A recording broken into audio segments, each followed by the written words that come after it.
fronting on some bullshit in the beginning. Fuck that.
So I'm gonna tell you on the production side about that record.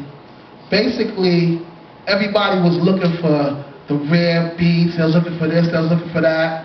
I was like, look, you know what? I'm a beat man. I'm always looking for that rare beat. But this time around, I'm gonna sample all hip hop records.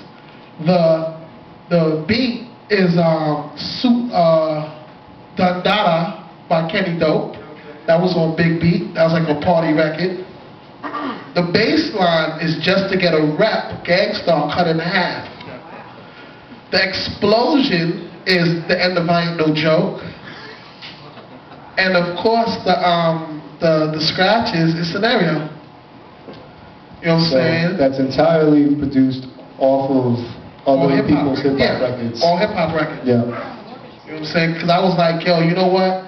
I'm going to catch everybody out there. The funny thing was, the only person that was able to identify his record was Kenny Dope. Because when Premier heard the record, he was like, yo, that's crazy. What's that? I'm like, that's your record. He was a scientist with everything. I remember he used to make beats off a double tape that cassette jump off. I'd be bugging, like, how you making beats off that? Whoa. Lyric-wise, I just felt like a powerful impact. He had the beat, and I just felt like this is the introduction to the world. So this is just, yo, I listen to even the stuff now. You know, I'm like, that was crazy. That's the blessing, because we were just vibing out. You know what I'm saying? Like hitting it and right into production like that is, you know, just expressing how we felt. You know what I'm saying? With no certain criteria like we do, you know, now that we know more about how things go. You know what I'm saying? Like Buckshot Shorty was really Buckshot Shorty. Yeah. Word up. Yeah. Unshadowed, like, you know, we all grow at some point in time. I say we elevate from Buckshot Shorty to Buckshot, but yeah, Buckshot Shorty was fighting a fair one with the devil and all of that. Buckshot Shorty, gotta get that, you know what I mean? And yet, you know, if you look at the album, I'm not looking up. Anybody who got it, I'm not looking up for, because I never really liked the public care. I'm not a famed person. All right, let's go on to the next track, which is entitled, I won't say the title, you said yeah. All right. Niggas talk shit. From Black Moves, Enter the Stage.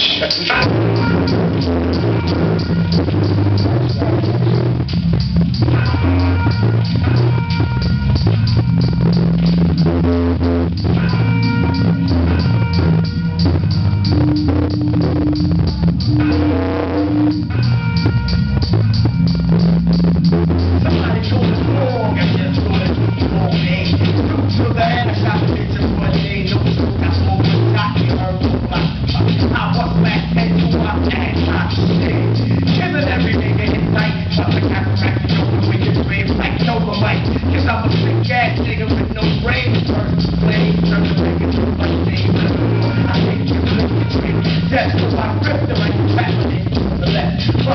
Accelerator, rated in your crew, bringing your whole mama. Still up with my full spit, but I got full rip for every pussy nigga. Full rip, bring it on. What? I got no shame. Fuck, got this and I'm thinking my name. Niggas talk shit, but they ain't my still. Niggas talk shit, but they ain't my still. Niggas talk shit, but they ain't my still. I'm the back when niggas do what they ain't real. Niggas talk shit, but they ain't my still. Niggas talk shit, but they ain't my still. Niggas talk shit, but they ain't my still. I'm the back when niggas do what they ain't real. Slow it down when you bitch for that moment. Production-wise, Sounds pretty good, huh? I cannot remember. I think that's a Miles Davis record I said, but I cannot remember. The horn or the bass line? The bass line. I love how he had it filtered though. It's crazy. God, Yeah. I always love how Eve used to filter the The drums are Ike and Tina Turner drums. Same drums they had in Spread Love. Stanley Turnstein.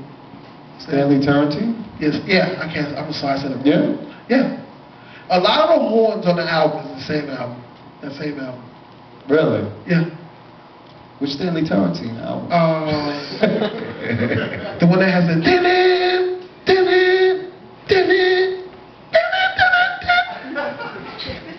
he knows records. Oh, that's why. right. Yeah. I want to win the name of You know, I don't. You know what it is? Like I don't remember the album name. Like Walt was he probably would know, but Is Walt here? Walt's not here. All right. Mr. Walt. Well, definitely. What corner Walt? He's making a beat. What's the older brother? We put y'all up on something also. When I was making this album, I was not digging for records the way that I dig for records now. I was digging for records in my brother's collection. What we would do is my brother would go to work, me, Buck, and Five would run into his apartment, do what we gonna do, make beats, do what we gonna do, and then fix everything back and go sit on the steps when my brother walks in. He sees us sitting on the steps. So every record I sampled on this at the time, I stole from my brother's collection. Now, can you actually explain also what Walt's job was at the time too? Because that was really important in terms of, you know, you guys knowing people in the business. And people must be wondering, oh, you know Q-Tip, you knew Funkmaster Flex, you knew all these people before you even got a record out. Now, how did you guys know some of these folks, especially out in Queens? Well, what happened was my brother, Mr. Walt, worked at the Music Factory in Jamaica, Queens. Now, the Music Factory in Jamaica, Queens is very important because everybody in hip-hop somehow ended up at that store, especially Queens hip-hop artists. My brother sold Jam Master Jay Garrison his turntables. He sold LL his radio. He sold Large Professor his first breakbeat he ever bought. My brother sold records to De La, to Public Enemy. As a matter of fact, he sold records to Q-Tip, Fife, and all of them. Q-Tip liked my brother so much, he made a record called The What? And on that record, he said, what's the Music Factory without Mr. Walt? And that's how my brother got his name, Mr. Walt. My brother was, you know, was so influential at the time when it came to music. Like Ed Lover used to hang out in the store with him. Flavor, like my brother would come home every day with pictures with different artists. Remember that? I'm about to say, he used to be hating. I used to be so mad. He never wanted to take us to the party. He got the pictures with Salt and Pepper, Poppin', Slick Rick. Yo, you know what I just remembered? You already know. Yo, hold up. You know what I just remembered? Did y'all worked with us when we did that in-store with Ice-T? Nah. Yo, here's a funny story. My brother would do these in-stores. It was an in-store with Ice-T and Big Daddy Kane, come to think of it. And the thing about it was, the in-store, like, at the time, I was mad skinny. My brother was like, you're security. And it was like, yo, like, but that's what my brother would do. My brother would have all these artists come through to his store, and he knew everybody. Me and Five used to just have to look at the pictures. I swear. Oh, you gonna pay for that? You know, That- you was there with I ain't him, gonna, that was man. part of the drive too, to push Yeah. it and be able to be a part of this culture, man. Things like that, like where we can't go, we dying to get in. Yeah. Yeah. Word up. All right. Let's move on. We already heard. We got the problem. Skip. You know, it's funny because I used to listen to this record on vinyl, and then later when I heard the CD, I was like, whoa, they have all the extra tracks on here. So, what is, like, in your mind, the definitive version of the album? Is it the one with the CD that most people know now, with all the bonus tracks? Is it the vinyl version? You know? It's funny because the version I have is the CD version on vinyl, so. Oh, because you're special, yeah. It's like Right. like you know the way we put the CD together and everything is actually, believe it or not, my real version is the cassette.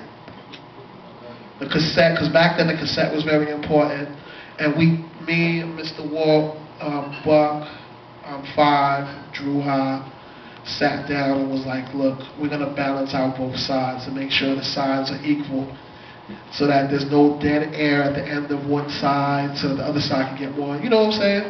And that's the whole thing. The cassette version is the one that we took the time out to do. Okay, all right. Well, this was a B-side. It's on the CD, and the cassette version was also, for those who had the vinyl, as a B-side. So we're gonna hear "Act Like You Want It."